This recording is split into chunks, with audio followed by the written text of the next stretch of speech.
You're right. 45% of world oil, 22% of world gas comes from this region. It runs in fiscal surplus, current account surplus, investable surplus. The purpose of holding it here is to recognize the importance of it and making sure some of the resources which we generated out of hydrocarbon is being supplemented for additional advantage of renewables or for sustainability. So it makes sense wherever it is. It, of course, as you rightly said, it's one of the high per capita carbon emissions. But the same place can add value to global financial stability, global sustainability. That's the very purpose of the whole frame. UN conventions have a deep-rooted sense of commitments, right from Millennium Development Goals, environment sustainability.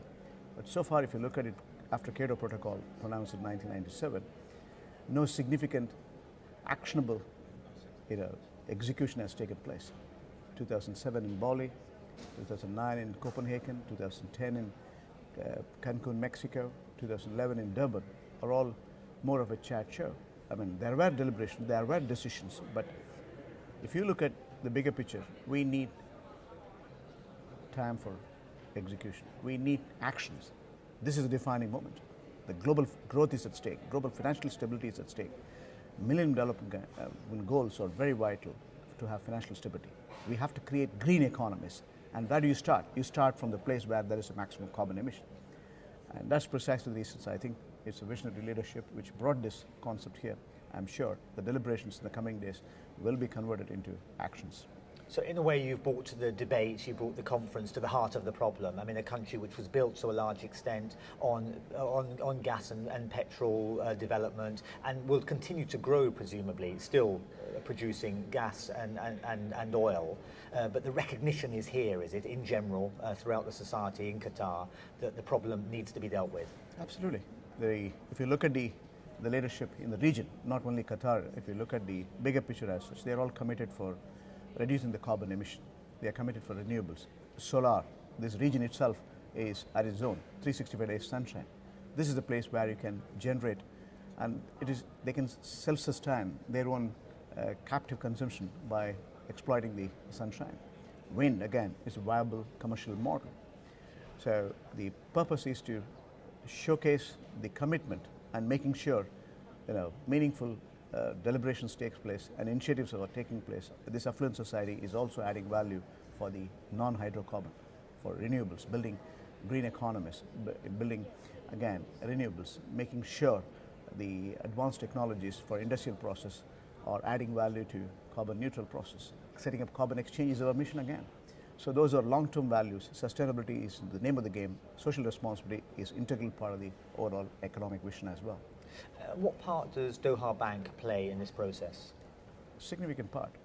As an institution, we have a committed mission as Green Bank. We declared 8 to 9 years before. We did knowledge disseminations around the world, right from Japan, South Korea, Singapore, Turkey, China, London, Frankfurt, again, Washington. In the fund meeting, we showcased why the bankers can add value. In terms of sustainability, we have a committed mission, whether lending or investments. I am of the opinion, in terms of global governance, there has to be a universal standard, committed, proportion of the shareholders' money should go for green lending or green investments, water management, waste management, carbon neutral process, advanced industrial process which can reduce carbon emissions, again, building technologies which are greenish. So those are the options which we want to add values. That's precisely the reasons we are practicing at a retail space. At a wholesale level, we are committed for project space, lending those which are going to have sustainable values. When it comes to even the committed social responsibilities, we add value for with the United Nations knowledge disseminations, eco schools programs we have done. We issued green credit cards. We also have long-term plans to have carbon exchange as a trading mechanism. We also want to factor environment into the trading, into Doha development round. So those are the principal purpose behind which the green mission of Doha Bank is actively pursued upon. We're seeing increasingly that industry, that banks like your own and other banks are involved in the process, are convinced by the need to pursue green energy measures. Where are the obstacles? I mean, most people would say the politicians. Are they the only ones now holding back the process? I mean, what needs to be done here in Doha and beyond? Well, we have to understand this is a nascent stage. It has to be measurable, manageable when it comes to lending or investments. So when it comes to projects of renewables or anything which focus on sustainability, it has to be a good commercial model.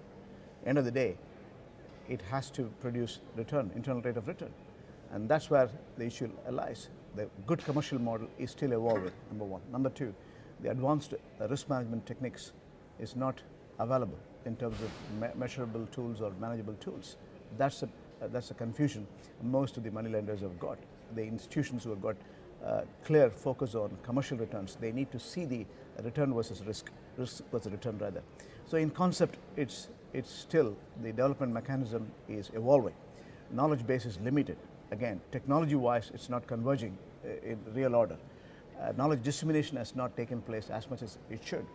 So there are limitations in the overall project space, but I think institutions like us are closing the gap, trying to articulate solutions, trying to disseminate more and more, trying to integrate into the mainstream of lending or investments the overall green mission, where retail or wholesale level.